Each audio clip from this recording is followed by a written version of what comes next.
J'étais vraiment sur un geste assez libéré. Il y a vraiment des transparences que j'ai voulu nécessairement laisser apparaître. Et ce qui me donne d'autres accidents, d'autres aplats, des superpositions. Donc tout ça donne une dimension ensuite vers le volume en fait. Et ça m'intéresse. J'aime qu'il y ait plusieurs calques en fait, de lecture. Et en fait, même si ce sont des choses qui sont vraiment très dessinées et qui sont des techniques vraiment traditionnelles du dessin, en fait, tes dessins, ils existent vraiment dans l'espace. Ouais. Et, enfin, c'est ce que je souhaite, oui. Les cercles, c'est peut-être se joignent aux formes molles et plutôt dures, des aplats qui interviennent. Et puis ensuite, il y a une espèce de mise à distance grâce à la transparence. Et généralement, quand je peins, en fait, celui-ci était tout de suite une créature. Hein. Donc je portraitise beaucoup.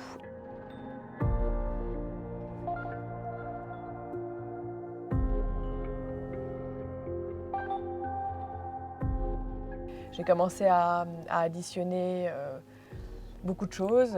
Effectivement, le papier carbone, l'encre, le crayon. J'adore travailler le crayon et ses transparences. Et puis ensuite, chaque matériau a évidemment une gestuelle.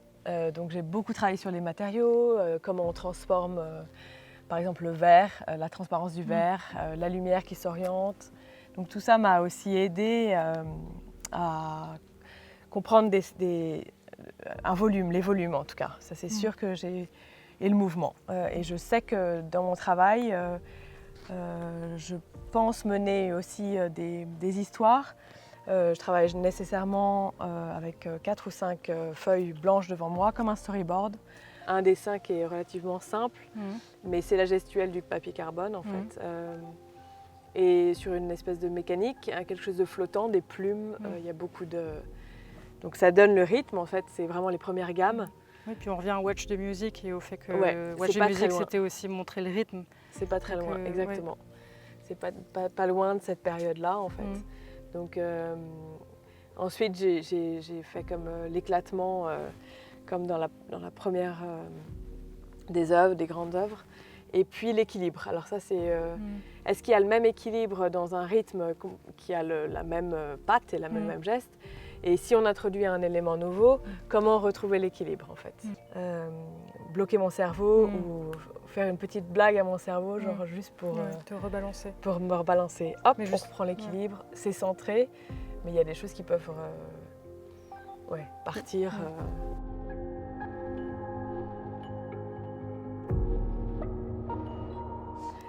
Celui-ci, évidemment, donc c'est la série des 3 petits. Et j'aime particulièrement celui-ci parce que, parce qu'il y a le cercle, donc, et 2, parce qu'avec rien du tout, on est en suspension en fait. Donc il y a toujours un oiseau, une aile de plume, ça c'est sûr. Ça c'est sûr. Je ne sais pas pourquoi, mais il y aura forcément quelque chose d'aérien quoi, qui est réel. Petite histoire qui se crée évidemment avec lorsque tout d'un coup j'ajoute une espèce de gestuelle, parce que c'est vraiment, je le fais vraiment hop, d'un coup rapide, et c'est tout d'un coup la ligne qui va s'exploser, commencer à faire le chaos devient de plus en plus concentré. Ça va agiter les masses des pierres qui sont autour, donc voilà, c'est mon histoire que je me fais lorsque je dessine, je trouve ça... En fait, tu es arrivé aussi à trouver des formes qui sont assez primaires, assez génératrices, pour qu'elles puissent exprimer plein de choses différentes, en fait, et il y a plein de niveaux de narration différents. Et puis c'est amusant parce que même toi, dans la manière dont tu parles de ton travail, tu qualifies pas tellement tes formes, tu parles de créatures, ou tu parles de mouvements ou de gestes. Et donc c'est quand même un travail qui est assez abstrait intellectuellement, voilà, des mouvements ou dans des... comment est-ce qu'on pourrait dire ? Une métamorphose, en fait. Oui, des métamorphoses. La métamorphose, c'est probablement un bon mot, justement.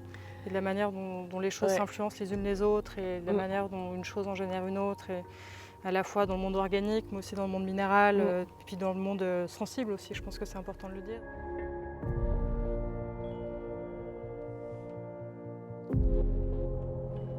Celui-ci, je l'avais nommé parce qu'ils ont tous un titre qui est en fait fait le poème.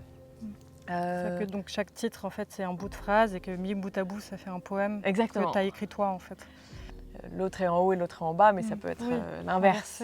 Oui. Donc les choses changent encore, fluctuent. Voilà. Après, c'est vrai qu'on y voit forcément des griffes ou des choses d'oiseaux. Oui, un oiseau tout qui... Et puis tous ces demi-cercles correspondraient peut-être au mouvement de la chute, en fait. Et elles disparaissent et elles réapparaissent. J'ai 10 mètres de toile de lin qui m'attend et à Amsterdam dans mon studio. Et du coup, je n'ai qu'une envie, c'est de badigeonner la toile avec le gesso et de commencer à préparer mes prochaines toiles que je vais sculpter en fait.